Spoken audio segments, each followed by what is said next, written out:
नमस्कार मित्रों, अनंत कथा सागर चैनल में मैं आपका एक बार फिर स्वागत करता हूं। और आज एक ऐसी शख्सियत के बारे में, एक ऐसे व्यक्तित्व के बारे में आपको बताने जा रहा हूं जो कि बहुत ही छिपा हुआ व्यक्तित्व रहा है।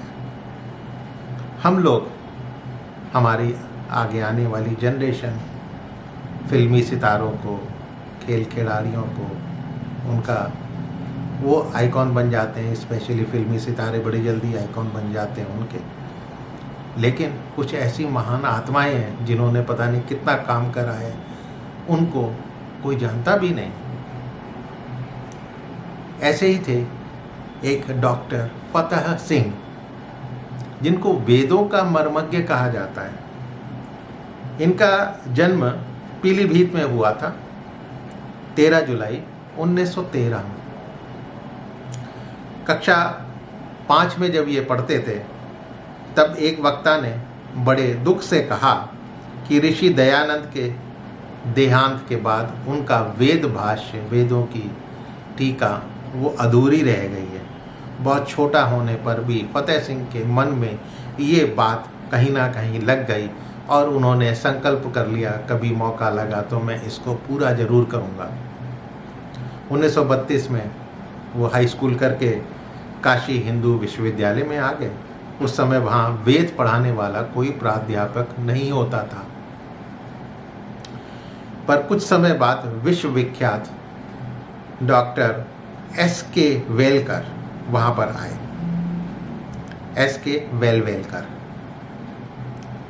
उनके सानिध्य में फतेह सिंह ने जर्मन सीखी, फ्रेंच भाषा सीखी और वेदों पर संस्कृत भाषा में 500 पृष्ठ का एक रिसर्च आर्टिकल, एक शोध प्रबंध लिख दिया।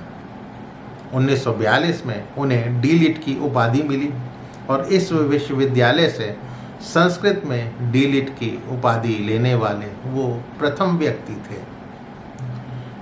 डॉक्टर वेलकर वेदों की व्याख्या में विदेशी विद्वानों को महत्व ज़्यादा देते थे। भाई विदेशी था वो, पर ऋषि दयानंद के विचारों को वो अवैज्ञानिक बोलते थे, यानी वो साइंटिफिक नहीं है।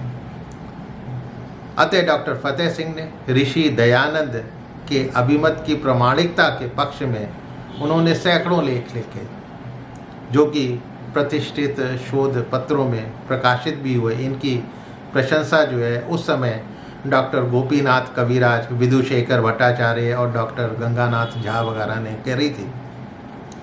उन्होंने वेदों पर लोकमान्य तिलक के विचारों का भी अध्ययन किया। वेद और बाइबल का तुलनात्मक अध्ययन उनकी पुस्तक एशियाई संस्कृतियों को संस्कृत की देन में ही समाहित है। हिंदी, अंग्रेजी और संस्कृत में उनके मौलिक पुस्तकें लगभग 90 के आसपास हैं। इसमें मानवता को वेदों की देन कहा गया है। भावी वेद भाष्य के संदर्भ सूत्र, दयानंद एवं उनका वेद भाष्य, पुरुष सूक्त की व्याख्या, 2.5 अक्षर वेद के, ये प्रमुख किताबें हैं। इसके साथ ही कामायनी सौंदर्य साहित्य और सौंदर्य, भारतीय समाजशास्त्र के मूलाधार, भारतीय सौंदर्य शास्त्र की भूमिका, साहित्य और राष्ट्रीय स्व आभास और सत आदि साहित्यिक पुस्तकें भी उन्होंने लिखी हैं। 65 में डॉक्टर फतेह सिंह ने 45 अक्षरों को पहचान कर सिंधु घाटी के उत्खनन में मिली 1500 मुद्राओं पर लिखे शब्दों को पढ़ा था। ये उनका विशिष्ट योगदान रहा था। उनका निष्कर्ष था कि सिंधु मुद्राओं की लिपि पूर्व ब्राह्मी और भाषा वैदिक संस्कृत है तथा इनमें उपनिषदों के कई विचार चित्रित हैं। इसी सभ्यता का विस्तार केवल हड़प्पा और मोहनजोदाड़ो तक ही नहीं बल्कि पूरे भारत में था। सिंधु लिपि 4 तरह से लिखी जाती है। 3 प्रकार में बाएं से दाएं लिखी जाती है और 1 तरह में दाएं से बाएं लिखी जाती है। ये सब उन्होंने ही बताया था। तो सिंधु लिपि पर उनके शोध और निष्कर्ष आज भी सर्वाधिक मान्य हैं। राष्ट्र कवि रामधारी सिंह दिनकर, उन्होंने उनको वर्तमान युग का ऋषि और आधुनिक पाणिनि बोला था। इस विषय पर देश विदेश के अनेक विश्वविद्यालयों में उनके भाषण हुए।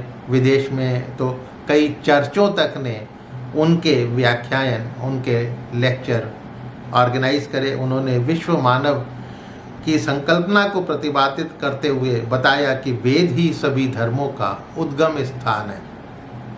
भारत पर आर्य आक्रमण को गलत बताते हुए उन्होंने ही ये सिद्ध किया था, फिर से बता रहा हूँ कि भारत पर आर्य आक्रमण को गलत बताते हुए उन्होंने ही ये सिद्ध किया था कि आर्य और द्रविड़ दोनों वैदिक मूल के ही निवासी हैं।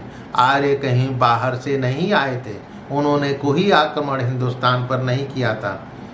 उत्तर प्रदेश और राजस्थान के कई विश्वविद्यालयों में उन्होंने पढ़ाया, 30 वर्ष तक पढ़ाया और 1972 में पीलीभीत में संपन्न हुए संघ शिक्षा वर्ग में वो सर्वाधिकारी थे और फिर वो राष्ट्रीय स्वयंसेवक संघ पीलीभीत के जिला संचालक भी रहे हैं। अपने सभी बच्चों के विवाह उन्होंने बगैर किसी दहेज के संपन्न किए और फरवरी 2008 को 95 वर्ष की भरपूर आयु में वेदों के मर्मज्ञ डॉक्टर फतेह सिंह का निधन हो गया। तो मित्रों, उनका जो खास योगदान रहा कि आर्यों ने कभी भी आक्रमण नहीं किया, आर्य बाहर से नहीं आए थे, आर्य और द्रविड़ यहीं की उपज हैं, क्या इतिहासकारों ने आप लोगों को बताया? ये सब चीज़ें छुपा दी गई और उनके व्यक्तित्व को आप तक पहुंचाने का मेरा उद्देश्य यही था कि सही जानने की कोशिश तो कीजिए। तो मित्रों, आज के लिए इतना ही। मेरे चैनल को सब्सक्राइब करना मत भूलिएगा। फिर मिलूँगा किसी नए किस्से, कथा, कहानी, चर्चा के साथ। तब तक के लिए आपसे नमस्कार।